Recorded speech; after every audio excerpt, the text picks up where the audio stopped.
लोकप्रिय प्रधानमंत्री श्री नरेंद्र मोदी जी के नेतृत्व में एनडीए सरकार का द्वितीय कार्यकाल का प्रथम वर्ष पूर्ण हुआ है। इस अवसर पर पूरा राष्ट्र उनको बधाई दे रहा है। वास्तव में पिछला एक वर्ष बहुत ही अभूतपूर्व रहा। इसमें ऐसे अहम निर्णय हुए जिसने भारत के इतिहास को एक नया मोड़ दिया है। सबसे पहले भारत के संविधान में संशोधन कर अनुच्छेद 370 और 35(1)(19) प्रभावी किया गया, जिससे अब जम्मू कश्मीर, लद्दाख भारत के अभिन्न अंग बन गए हैं। इसके साथ ही साथ पाकिस्तान के जो मंसूबे कश्मीर में थे वो बहुत परास्त हुए हैं। टेररिज्म, आतंकवाद से लड़ने में अब हम लोगों को बहुत सरलता, सुगमता मिलेगी। इसके अलावा 3 तलाक को समाप्त करके करोड़ों हमारी बहनों, मुस्लिम बहनों को जो उनके सर पे तलवार लटकी रहती थी तलाक की, उससे निजात मिली है, स्वतंत्रता मिली है। राम मंदिर का फैसला आया। फैसले के साथ साथ अब आप देखिए राम मंदिर का निर्माण भी प्रारंभ हो गया है। इसलिए एक बहुत ही भावुक भारतवासियों के लिए जो विषय था उसका भी निराकरण इसी कार्यकाल में संभव हुआ है। अनेकों ऐसे कानून जो बच्चों को सशक्त करते हैं, जो पोर्नोग्राफी से उनको बचाते हैं, जो महिलाओं को सशक्त करते हैं, उनको भी इसी कार्यकाल में पारित किया गया। मुझे बहुत प्रसन्नता है कि स्वयं सहायता समूहों के माध्यम से महिलाओं की आर्थिक सुदृढ़ता के लिए, सक्षमता के लिए बहुत प्रयत्न किए गए और उन्हें बिना किसी कोलैटरल के आसानी से उन्हें बड़ी मात्रा में कर्ज भी बैंकों से दिलाए गए हैं, सपोर्ट दिया गया है। मैं अगर कहूँ कि किसानों के लिए सरकार बहुत ही लाभप्रद सिद्ध हुई तो ये गलत नहीं होगा। किसान सम्मान योजना पहले भी थी, लेकिन इसके बाद किसानों की उपज का उनको दुगना दाम जल्दी मिले, उसकी ओर सकारात्मक कदम उठाए गए हैं। और इनके अलावा बहुत सारे हमारे क्षेत्र जैसे व्यापार, छोटे व्यापारियों को उनको व्यापार कल्याण बोर्ड बनाया गया। इसके माध्यम से उनको सालाना यानी 60 साल की उम्र के बाद उन्हें पेंशन देने की व्यवस्था की गई। ये भी एक अभूतपूर्व कदम इस सरकार का रहा है। काम बहुत हुए हैं, बीच में कोरोना आ गया और कोरोना में जिस तरह से प्रधानमंत्री जी ने विश्व को मार्ग दिखाया, सबसे पहले उन्होंने लॉकडाउन करके इस देश को तेजी से कोरोना की गिरफ्त में आने से बचाया। आज हम सक्षम हो गए हैं, पीपीई किट्स बना रहे हैं, हमारे मास्क बन रहे हैं, हमारे वेंटिलेटर्स आ गए हैं, अस्पतालों में बेड्स बढ़ गए हैं। आज की तारीख में अगर वो लॉकडाउन नहीं हुए होते तो आज लाखों लोग संक्रमित होते और लाखों में हमारी मृत्यु भी हो गई होती। हमने विकसित देशों को सीख दी कि किस तरह से कोरोना से लड़ा जाता है और यही कार्यकाल है जिसमें हमारे जो स्वास्थ्य मंत्री हैं वो WHO के चेयरमैन भी चुने गए हैं, क्योंकि भारत ने कोरोना से बहुत अच्छी तरह से युद्ध लड़ा है, सक्षम है। पूरे विश्व में जो अभी सर्वे हुए हैं उसमें हमारे प्रधानमंत्री श्रेष्ठ माने गए हैं। उनके बाद अमेरिका के प्रधानमंत्री का नाम आया है।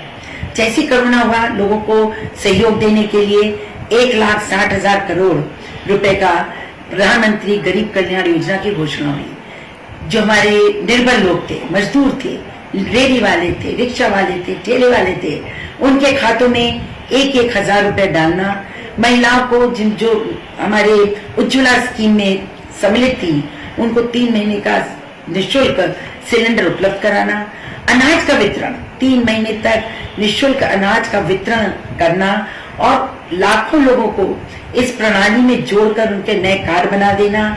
हमारे जो लोग पेंशनर्स थे उन लोगों को उनके पेंशन को बढ़ाकर तत्काल खाते में पैसा डाल देना। ये प्रयास किया गया कि कोई भी भूखा न रहे, कोई भी अक्षम अपने आप को महसूस ना करे। और जिस तरह से अब रेलवे लाखों लोगों को उनके घरों तक पहुंचा रही है, जिस तरह से प्रधानमंत्री निगरानी कर रहे हैं, 20 लाख करोड़ का पैकेज देकर उन्होंने रोजगार के सृजन को और छोटे व्यापारियों को, बड़े व्यापारियों को, भारत की अर्थव्यवस्था को ढर्रे पे लाने के लिए प्रयास किए हैं।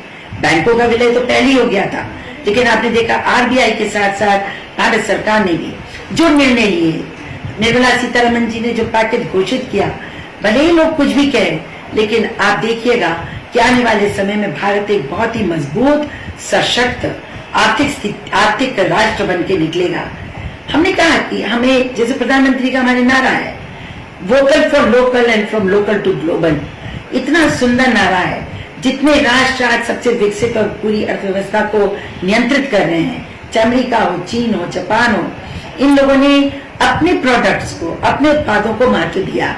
आज हमारे प्रधानमंत्री हमसे ये चाहते हैं। मैं सबसे अपील करती हूँ कि जो 20 लाख करोड़ रुपए दिए गए हैं, ज्यादातर एमएसएमईज को रोजगार सृजन के लिए दिए गए हैं, लिक्विडिटी के लिए दिए गए हैं, पैसा सर्कुलेट हो उसके लिए दिए गए हैं। तो हम सबको प्रयास करना चाहिए कि हम अपने स्थानीय बनी हुई चीजों को ही प्रोत्साहित करें। अभी ब्रांड्स के पीछे ना दौड़ें, क्योंकि शीघ्र मोदी जी के नेतृत्व में भारत के जो पदार्थ हैं, जो उनके उत्पाद हैं, वो अपने आप में ब्रांड होंगे, पूरी दुनिया में छाएंगे। तो हमें इस ओर अग्रसर होने की आवश्यकता है। मैं यह भी कहूंगी कि ये कठिन समय है, लॉकडाउन धीरे धीरे ढीले पड़ रहा है, शिथिल पड़ रहा है, लेकिन अभी हम महामारी से बचे नहीं है। और प्रधानमंत्री जी का कहना है कि हमें कोरोना से डरना नहीं है, कोविड-19 से डरना नहीं है, लेकिन सतर्क रहना है। जितना संभव हो घर पे रहें, जितना संभव हो घर से काम करें, मास्क के बिना घर के बाहर ना निकले, हाथ को सैनिटाइज करें या साबुन से धोते रहें। अगर हम सोशल डिस्टेंसिंग रखेंगे तो निश्चित रूप से मोदी जी का जो प्रयास है कि भारत अन्य राष्ट्रों के प्रति के भांति कोरोना का विक्टिम ना बने, शिकार ना बने, नुकसान हमारा न्यूनतम हो, उसमें हम सफल होंगे। ये संकट की घड़ी में ये एक होकर खड़े हो जाए, और जब भारत एक होकर खड़ा होता है तो हमारे पड़ोसी राज्य भी हमको आंख नहीं दिखा सकते, और ना ही हम कभी टूटेंगे। हम एकजुट होकर लड़ेंगे, नरेंद्र मोदी जी के नेतृत्व में लड़ेंगे, और कोरोना से ही को तो हराएंगे ही हराएंगे, लेकिन अर्थव्यवस्था को मजबूत करके भारत को विश्व का एक सबसे शक्तिशाली आर्थिक राष्ट्रों में उसको स्थान दिलाएंगे। मैं एक बार पुनः नरेंद्र मोदी जी को, उनकी पूरी टीम को बहुत बहुत बधाई देती हूँ कि उन्हीं की प्रेरणा से आज भारत इतनी तेजी से आगे बढ़ रहा है, अग्रसर हो रहा है। धन्यवाद। बहुत बहुत बधाई के साथ सभी जनता के, सभी देशवासियों, प्रदेशवासियों के सहयोग की आकांक्षा करते हुए मैं रीता बहुगुणा जोशी, सांसद प्रयागराज।